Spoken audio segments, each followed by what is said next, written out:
তাই ছবিটি শুরু হয় এবং আমাদের একজন বিজ্ঞানী এবং তার মেয়ে ওয়েই দেখানো হয়। দুজনের মুখেই একটা অদ্ভুত দাগ ছিল যা তাদের সৌন্দর্য কমিয়ে দিচ্ছিল।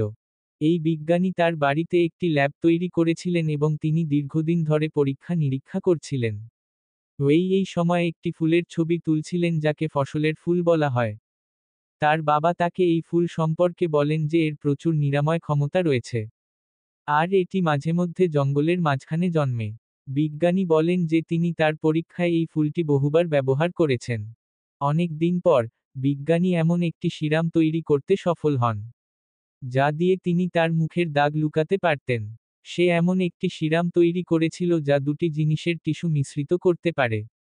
সে এখন চামড়ার একটা টুকরো কেটে তার উপর একটা রাসায়নিক দ্রব্য লাগিয়ে মুখে লাগিয়ে দেয়। মুখে লাগানোর সাথে সাথেই ত্বকের সেই টুকরোটি বাড়তে শুরু করে। এর টিস্যু তৈরি হতে শুরু করে এবং ত্বক ধীরে ধীরে বৃদ্ধি পায়। এটি তার ক্ষত দিয়ে তার মুখও ঢেকে দিতে শুরু করে। এটা দেখে সে খুব ভয় পেয়ে যায়। সে যা ঘটছে তা চাইছিল না। সে শুধু তার মুখের দাগ শেষ করতে চেয়েছিল। কিন্তু এই চামড়ার টুকরোটি তার পুরো মুখ ঢেকে রেখেছিল। ভয় পেয়ে বিজ্ঞানী তার ঠোঁটের জায়গাটা কেটে ফেললেন। সে সেই চামড়া কেটে ফেলেছে। কিন্তু তা সত্ত্বেও, সেই ত্বক আবার সংযুক্ত হয়ে গেল। তার চোখ এবং নাকের সর্বত্র চামড়া ছড়িয়ে পড়েছিল। বারবার, সে এটি তার ঠোঁটে এবং চোখে ছড়িয়ে দিচ্ছিল। সে ঠোঁট কেটে ফেলছিল। এই সব দেখে সে খুব ভয় পেয়ে গেল।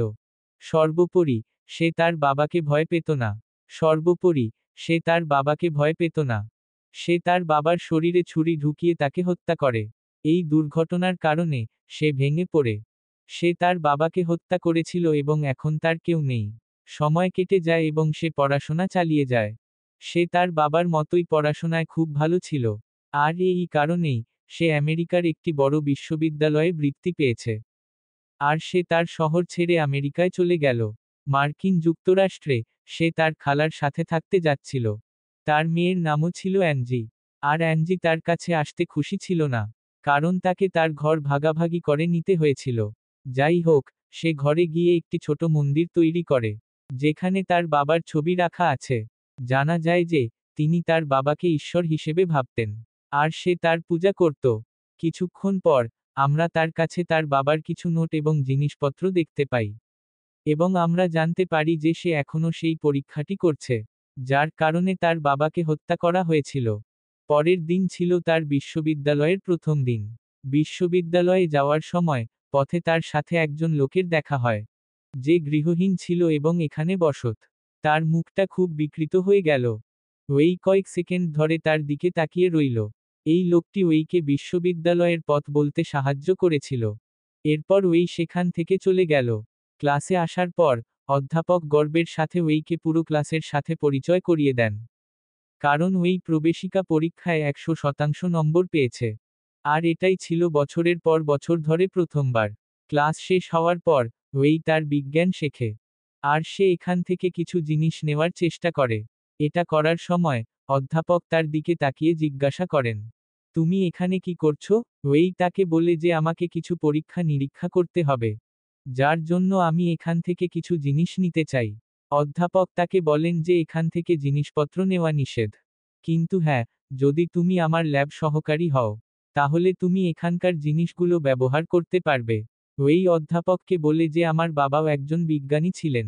আর আমাকে তাদের গবেষণা চালিয়ে যেতে হবে। তার হাতে, গবেষণা চলছে।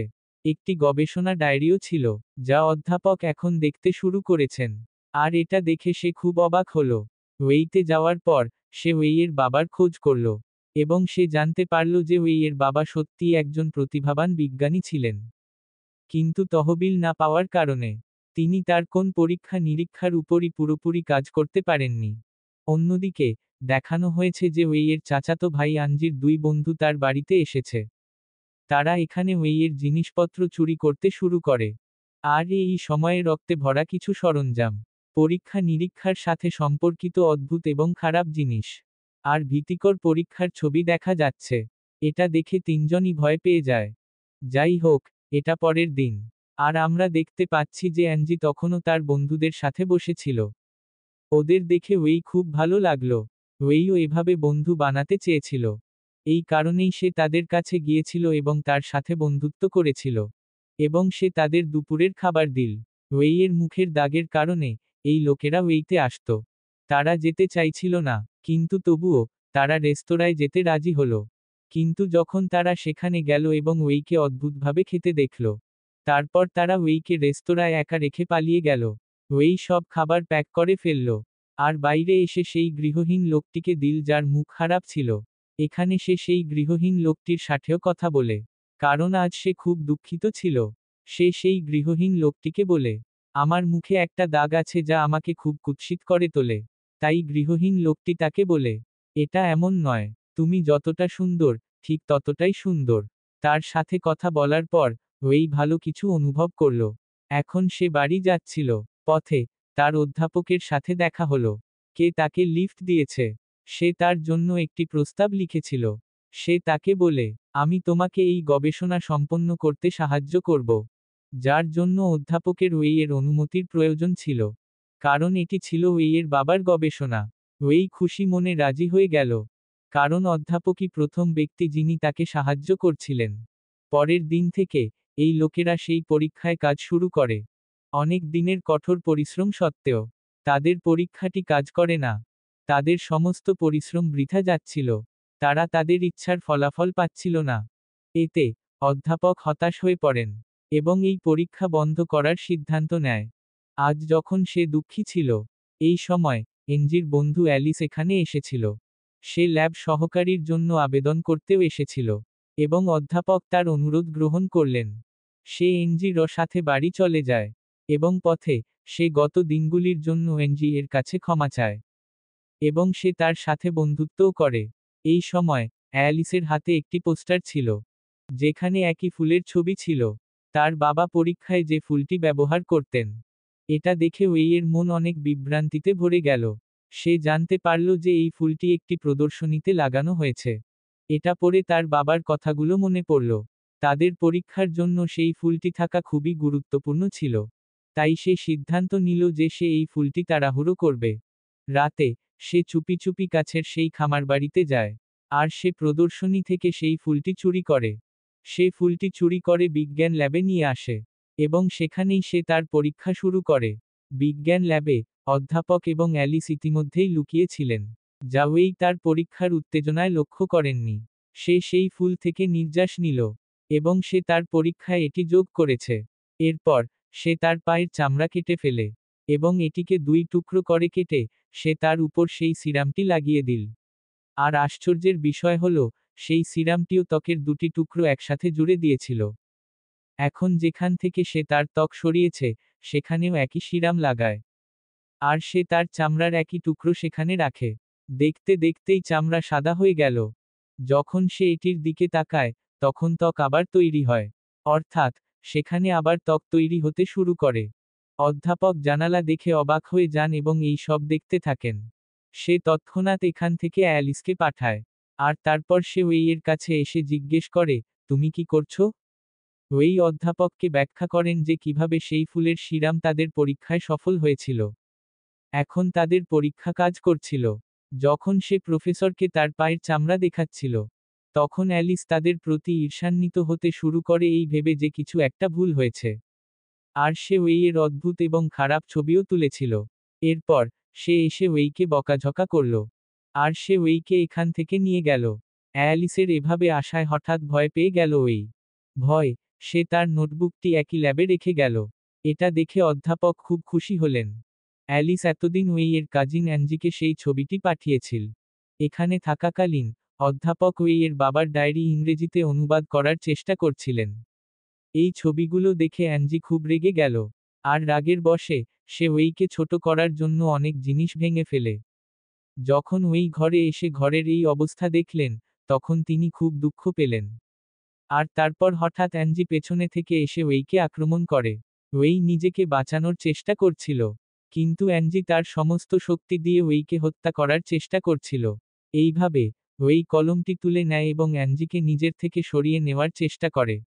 তারপর সেই কলমটি অ্যাঞ্জির ঘাড়ে ছুরিকাঘাত করে। এটি তার ঘাড়ে আটকে যায় এবং সেখানেই অ্যাঞ্জি মারা যায়। যদিও ওয়েই তাকে হত্যা করার কোন উপায় রাখে না, কিন্তু তবুও অ্যাঞ্জি মারা যায়। ভয়ে সে অ্যাঞ্জির মৃতদেহ ওয়াশরুমে নিয়ে যায়। এখন এই শরীর দিয়ে সে কি করবে?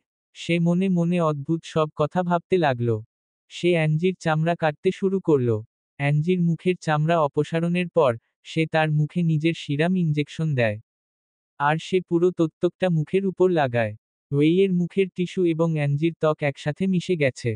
আর ওয়েই দেখতে হুবহু অ্যাঞ্জির মতো। এতক্ষণ পর্যন্ত অ্যাঞ্জির মা কোথাও চলে গিয়েছিলেন। বাড়ি ফিরে আসার সাথে সাথেই সে ওয়েইকে জড়িয়ে ধরল এই ভেবে যে সে অ্যাঞ্জি। আর সে তাকে ভালোবাসতে শুরু করল। ওয়েই এই ভালো উপায়টি খুঁজে পেয়েছে। এখন সে ওয়েইতে নিজেকে বদলায়নি। সকালে, সে অ্যাঞ্জির পোশাক পরেছিল এবং অ্যাঞ্জির পোশাক তৈরি করেছিল। সে অ্যাঞ্জির জীবন উপভোগ করতে শুরু করল। যখন সে বিশ্ববিদ্যালয়ে যায়, তখন সে প্রথম অ্যাঞ্জির প্রেমিকের সাথে দেখা করে। এই প্রথম কোন ছেলে তার এত কাছে এলো? ওয়েই খুব ভালো অনুভব করল। এখন সে অ্যাঞ্জির মুখ দেখে অ্যাঞ্জির জীবন উপভোগ করতে শুরু করে। আর সে বুঝতে পারে যে ওয়েইয়ের শরীরে তার জীবন খুবই একঘেয়ে ছিল। অ্যাঞ্জির ভালো বন্ধুও সেখানে ছিল। তার প্রেমিক সেখানে ছিল। তার স্নেহময়ী মা সেখানে ছিলেন। সে অ্যাঞ্জির প্রেমিকের সাথেও ডেটে যায়। যখন তারা একে অপরের কাছে আসছিল, হঠাৎ, ওয়েইয়ের মুখ থেকে অ্যাঞ্জির চামড়া উঠে যেতে শুরু করল। এটা দেখে ছেলেটি ভীষণ ভয় পেয়ে গেল। এটা খুব ভয়ঙ্কর ছিল। ছেলেটি এই সব দেখে ভয় পেয়ে গেল এবং ওয়েই থেকে পালাতে শুরু করল। পিছনে দৌড়ানোর সময়, সে বুঝতে পারেনি যে পিছনে একটি ঢাল রয়েছে। যেখান থেকে সে পড়ে গেল। সে নিজে পড়ে গেল এবং মারা গেল। যখন ওই ভয় পেত, সে বাড়ি ফিরে আসে। সে তার বাবার নোটবুক খুঁজতে শুরু করে। কারণ এটি নোটবুকে স্থায়ীভাবে ত্বক প্রয়োগের গোপন রহস্য হতে পারে। সে তার বাবার নোটবুকটি পায় না। কারণ সে প্রফেসরের সাথে ছিল। কিন্তু এই সময়ে, তার শরীরে একটু সিরাম ছিল। সে এটি বের করে আবার তার ত্বকে ইনজেকশন দেয়। অ্যাঞ্জির মুখ আবার তোলা হয়। অন্যদিকে, অধ্যাপককে দেখানো হয়েছে। কে এখন সেই ফুলের খোঁজে? কোন ফুলটি সেই পরীক্ষাটি সফল করতে পারে? ফুলটি খুঁজতে খুঁজতে, এই সময়ে, অধ্যাপক তাদের অনুবাদকের কাছ থেকে একটি ফোন পান। আসলে কে সেই নোটবুকটি ইংরেজিতে অনুবাদ করছিল? তিনি বলেন যে এই পরীক্ষাটি খুবই বিপজ্জনক। এই পরীক্ষাটি করা ঝুঁকিপূর্ণ হতে পারে। স্পষ্ট ভাষায়, অধ্যাপক তাকে বলছিলেন এই পরীক্ষাটি অবিলম্বে বন্ধ করতে। কিন্তু অধ্যাপক তার কথা শোনেন না। এখন ওই তার বাবার বই নিতে বিশ্ববিদ্যালয়ে আসে। ল্যাবে সে কোথাও তার বাবার বই খুঁজে পায় না। কারণ সেই অধ্যাপক এটি তার অনুবাদককে দিয়েছিলেন। এই কারণেই সে প্রফেসরকে ফোন করে। অধ্যাপক তাকে বলেন, হ্যাঁ, আমার কাছে সেই বইটি আছে। কিন্তু এখন তুমি তা পাবে না। কারণ আমি সেই পরীক্ষাটি আমার নামে প্রকাশ করব। এই কথা শুনে ওই খুব রেগে গেল। কিন্তু সে কিছুই করতে পারল না। তাই সে চুপচাপ সেখান থেকে চলে গেল। বিশ্ববিদ্যালয় থেকে বেরিয়ে আসার সাথে সাথেই সে ইভকে দেখতে পায়। সে জানতে পারে যে ইভেরও অধ্যাপকের সাথে সম্পর্ক ছিল। এবার অধ্যাপকের রাগ। সে ইভের জন্য এটা বের করার কথা ভেবেছিল। অ্যাঞ্জি হিসেবে, সে ইভকে বাড়িতে আমন্ত্রণ জানিয়েছিল। আর ইভ এলো। সে আসার সাথে সাথেই ওই রাগে তাকে আক্রমণ করে। ইভও চিন্তিত ছিল। আর নিজেকে বাঁচাতে সে গোপনে বাগানে পৌঁছে গেল। কিন্তু এই এখানেও তাকে ধরে ফেলে। এবং একটি ড্রিল মেশিন দিয়ে তার উপর আক্রমণ করে সে তাকে হত্যা করে। ইভকে হত্যা করার পর, সে ইভের চামড়া খুলে তার মুখে লাগায়। এখন সে দেখতে হুবহু ইভের মতো। সে তার চুল ইভের মতো করে তৈরি করেছিল। আর পোশাকগুলোও হুবহু ইভের মতো দেখতে শুরু করল। তার ফোনের দিকে তাকিয়ে সেও ইভের স্টাইলটি অনুকরণ করল। যাতে কেউ তাকে চিনতে না পারে। এই সবের মধ্যে, আমরা দেখতে পাই যে প্রতিবেশীর কুকুরটি এই সব দেখার পর প্রচুর ঘেউ ঘেউ করছিল। তাই প্রতিবেশীরা পুলিশকে ফোন করে। কিন্তু পুলিশ যখন বাড়িতে আসে, তখন তারা ইভকে গামছায় মোড়ানো অবস্থায় দেখতে পায় এবং সে কিছু না বলে চলে যায়।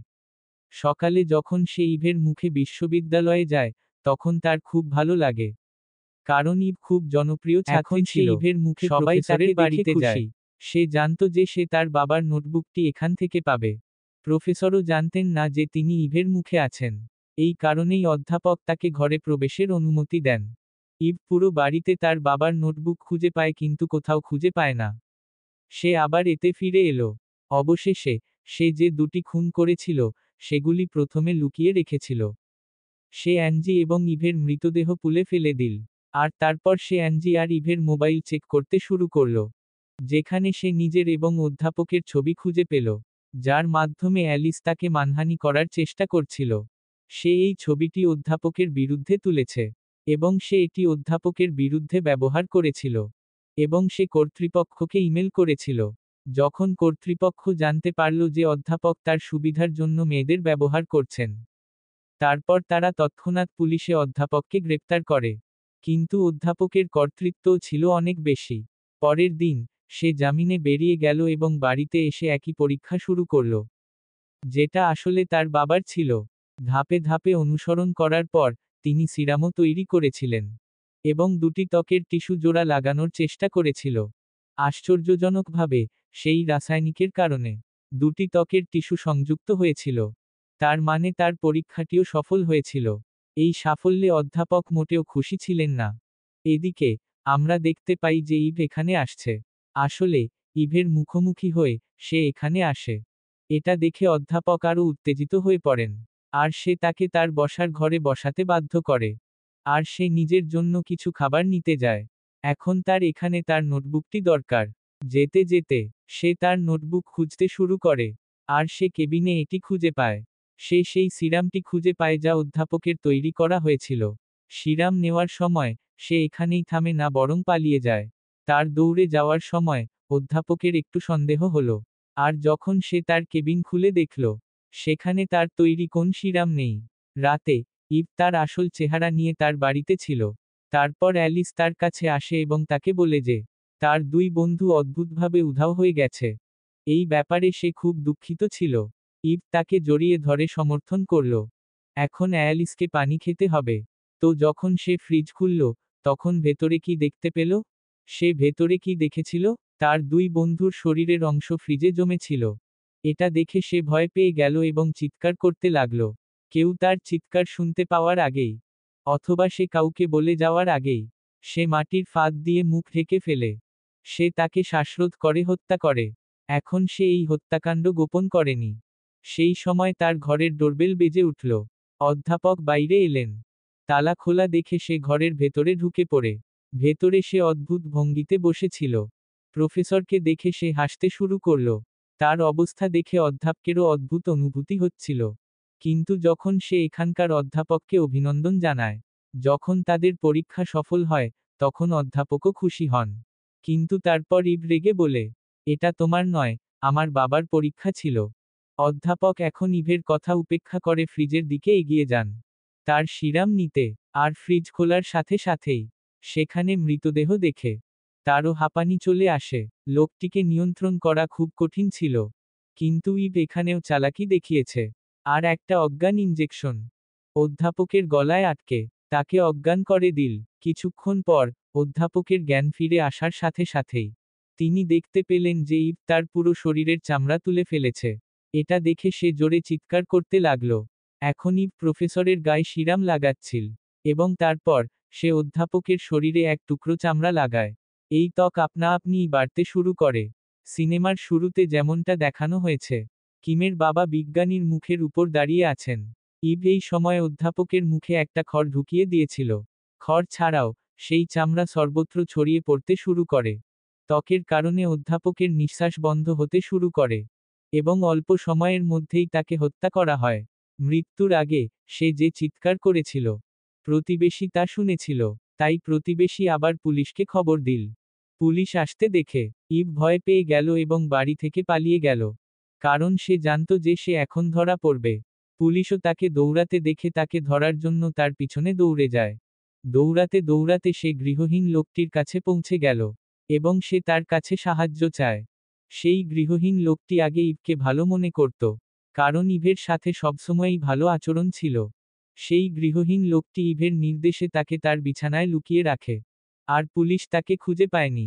যখন ইভ হঠাৎ বসে পড়ল, তখন ইভের সাথে থাকা সিরামটি হঠাৎ ভেঙে গেল।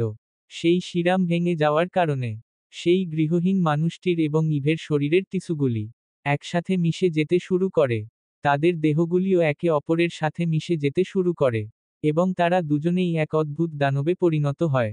ইভ এখন কিছুই করতে পারল না। সে একটা দানব হয়ে গেল এবং সেখানে বসে রইল। তারপর সে তার খালাকে দেখতে পেল, যে তার মেয়ে অ্যাঞ্জিকে খুঁজতে খুঁজতে সেখানে এসেছিল। সে তার মামিকে অ্যাঞ্জির কথা বলতে পারেনি। আর এটা দেখানোর সময় এই গল্পটা এখানেই শেষ হয়ে গেল।